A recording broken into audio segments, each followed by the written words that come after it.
Shalom. Hoy en el canal El Verdadero Alefato Hebreo descubriremos si el tercer templo es un mito o una realidad. ¿Ustedes qué opinan? ¿El tercer templo se tiene que construir o ya está construido? Vamos a averiguarlo en este canal. Según la Taná hebrea o la Biblia hebrea, o también la cábala del judaísmo, se predice que la llegada del supuesto y verdadero Mesías de la línea sanguínea del rey David, quien es el único con derecho al trono del templo del rey Salomón, el infiel judío idólatra, que, por cierto, este judío es tan idólatra que si estuviera vivo, estuviera registrado en el libro Guinness de los récords por ser el ser humano más repugnante en su idolatría. Tanto es así que nuestro verdadero Dios, Yahvé, no Elohim, se molestó con él y le indujo o le produjo o le validó la maldición del templo y por eso se lo destruyó 2 veces en la misma fecha. El profeta Jeremías, en su libro Primera de Reyes, nos habla de esta maldición del templo de Salomón, del cual el judaísmo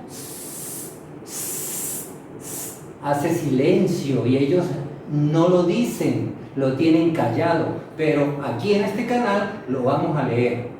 Yahvé, no Elohim, le dice al rey Salomón lo siguiente, capítulo 9 de Primera de Reyes, versículo 6 en adelante, hasta que yo pare la lectura. Oído al tambor. Le dice Yahvé a Salomón: si ustedes mismos y sus hijos definitivamente se vuelven de seguirme y no guardan mis mandamientos y mis estatutos que he puesto delante de ustedes y realmente van y sirven a otros dioses y se inclinan ante ellos, entonces yo, Yahvé, no Elohim, ciertamente cortaré a Israel de sobre la superficie del suelo que les he dado, y esta casa que he santificado a mi nombre la arrojaré, la destruiré. Fíjense, no lo estoy diciendo yo, lo está diciendo la misma Taná del judaísmo. Y el versículo 8 de este capítulo 11 dice: y esta misma casa llegará a ser entonces ruinas. Entonces ahí está la advertencia que le dio Yahvé a Salomón. Vamos a ver qué hizo el rey Salomón, si fue obediente o por qué sucedió la maldición. Porque sería extraño que hay una maldición del templo, pero si Salomón fue obediente. Ahora vamos a ver cuál fue la desobediencia de Salomón. Miremos en el mismo libro de Jeremías, pero ahora en Primera de Reyes, capítulo 11, versículo 3 al 9. Observen lo fiel, entre comillas, que fue Salomón, el famoso ser humano que transformaron nuestros dioses en un semidios. Observen lo fiel que fue. Dice: y llegó a tener 700 esposas, y entre ellas se casó con la hija de su peor enemigo de Egipto, la hija del faraón. Qué desgraciado es sabio este. Casarse con la hija del que los tuvo bajo un yugo de esclavitud durante 400 años. Y viene este sabio judío y se casa con la hija y crea una alianza entre Egipto y Israel.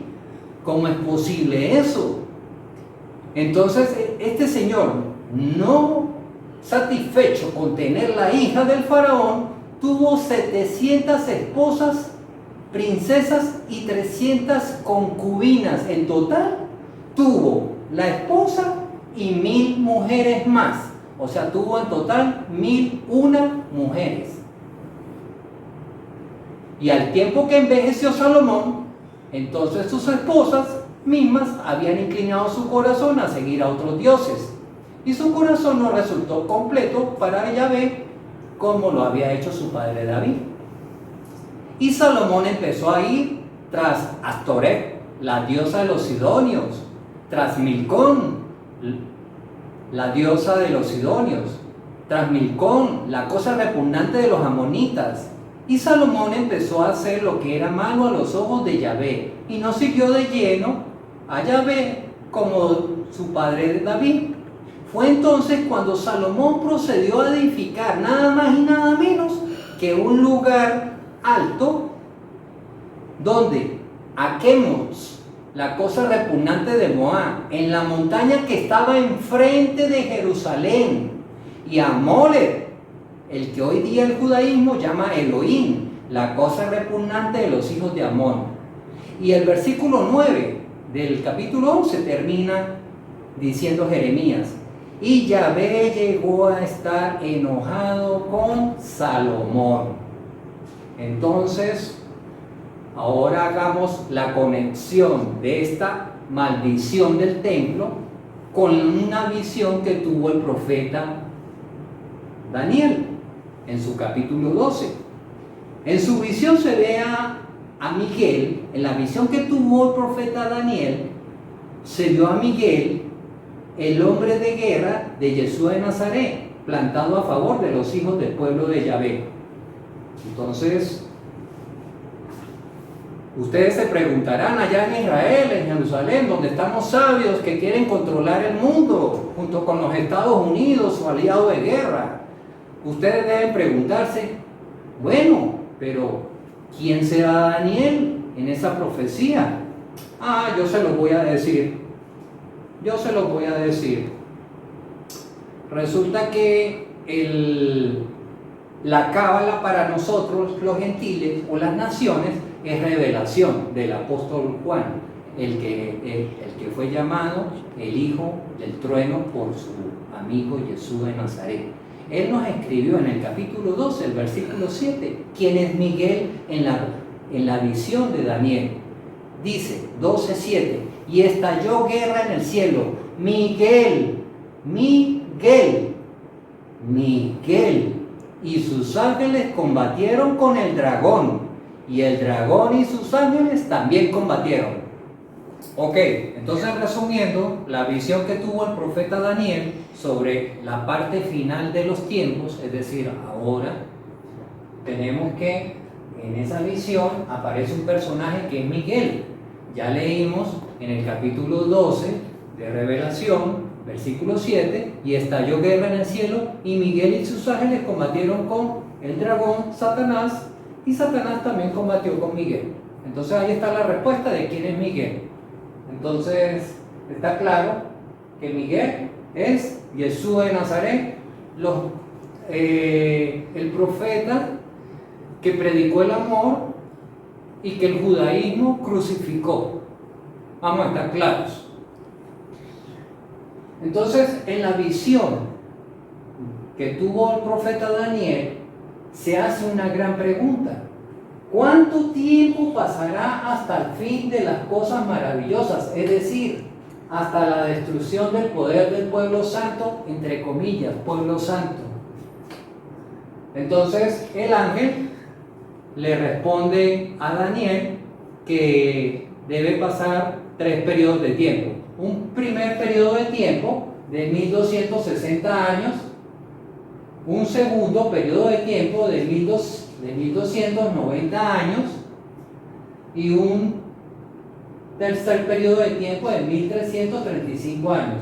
Dentro del periodo de 1335 años está incluido los 1260, los 1290, porque de 60 a 90 solo hay 30 años, y de 90 a 35 hay 45 años. Claro, ustedes se preguntarán, pero la profecía habla de días, pero acuérdense que el estilo profético de Daniel es hablar de las 70 semanas de días de años, y esos 70 semanas eran 490 días, que se transformaron en 490 años. Entonces la misma regla profética aplica al capítulo 12. Ahora, ¿cómo encaja todo esto de la visión de Daniel con los tiempos del fin? Pues aquí es donde viene una gran revelación que va a hacer temblar el mundo a partir de este momento.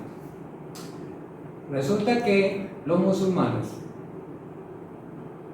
tomaron posesión sobre el monte Moriah en el año 691 e hicieron y fundaron la mezquita de la cúpula de la roca.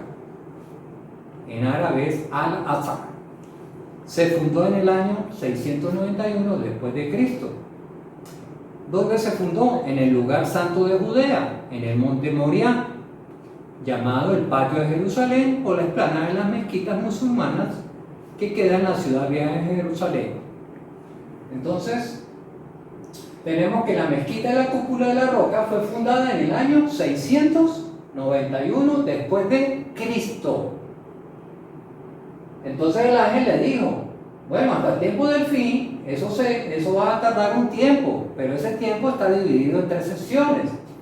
Entonces, a la fundación de la cúpula de la roca le vas a sumar 1260 días, que son 10 de años, y eso me da el año 1951. 691 más 1260 me da 1951. ¿Qué ocurrió en Israel en el año 1951? Dice, en los primeros 4 meses de independencia del Estado de Israel, alrededor de 50.000 inmigrantes, en su mayoría sobrevivientes del holocausto neonazi, arribaron a Israel. Para finales de 1951 habían llegado 687.000 hombres entre mujeres y niños, más de 300.000 de ellos refugiados de los países árabes, duplicando así la población judía. Eso ocurrió en este año y Daniel lo predijo, pero los judíos en su sabiduría nunca lo van a averiguar, y como ellos tienen ojos pero no ven y oídos pero no oyen, tal vez algunos pocos de mis hermanos que quedan allí puedan entender estas palabras.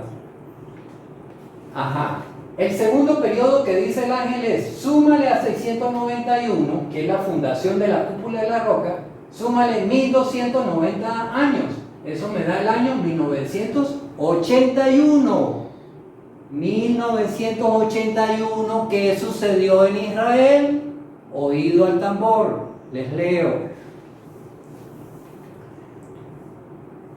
El 10 de julio de 1981, la OLP, que es la Organización para la Liberación de Palestina, comenzó a bombardear el norte de Israel.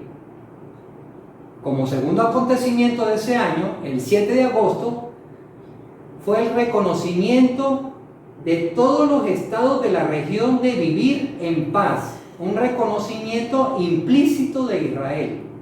Como tercer elemento de ese año fue el asesinato del presidente Sadat. Oído, el presidente Sadat fue asesinado en 1981. Y como acontecimiento número 4, el 14 de diciembre de 1981, estamos aquí, y lo predijo Daniel, es la anexión de los Altos del Golán por Israel. Entonces, estamos observando de que falta un periodo de Daniel 12:12. Dice que feliz es el que se mantenga en pie hasta que llegue a los 1335 días. Entonces, a los 691, que es la fundación de la roca, le sumamos 1335 según Daniel 12:12, nos da el año 2026. Escasamente estamos a 3 años y un poquito largos. Entonces algo va a ocurrir en el 2026. Bueno, les voy a adelantar algo, porque aquí hablamos la verdad. El 28 de octubre del año 2026, oído el tambor, ustedes los judíos que están allá en Israel, es el día 301 del calendario gregoriano. Y restan para cumplir el calendario 64 días. ¿Lo sabían?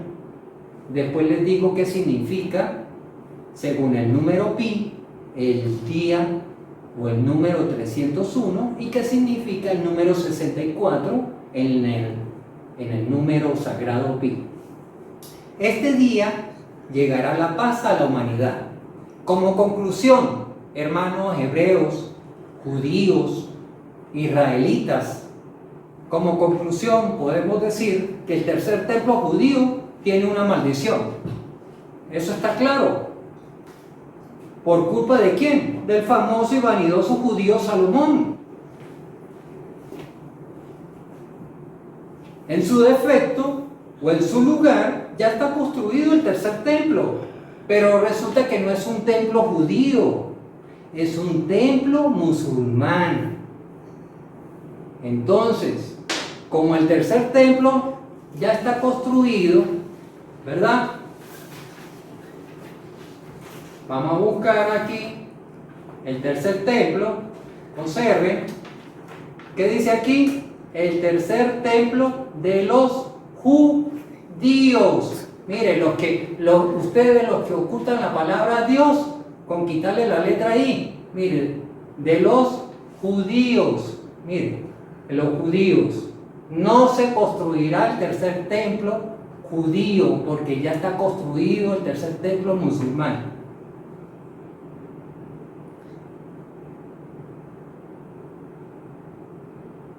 Ahí está su tercer templo judío, miren.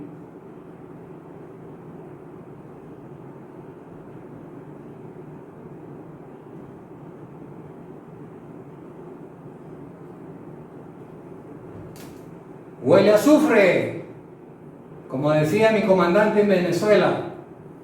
En su lugar, el tercer templo ahora es la mezquita de la cúpula de la roca. Mírenlo. Y observen que debajo de cada palabra hay un número en rojo. La sumatoria de estos números me da pi igual a 281. Cuando buscamos el número irracional pi, 281 en par, me da 0,5.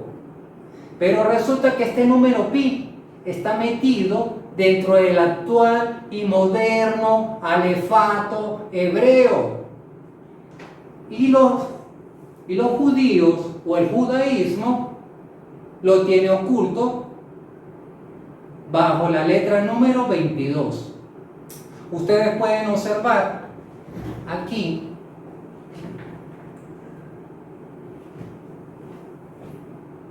la letra 22.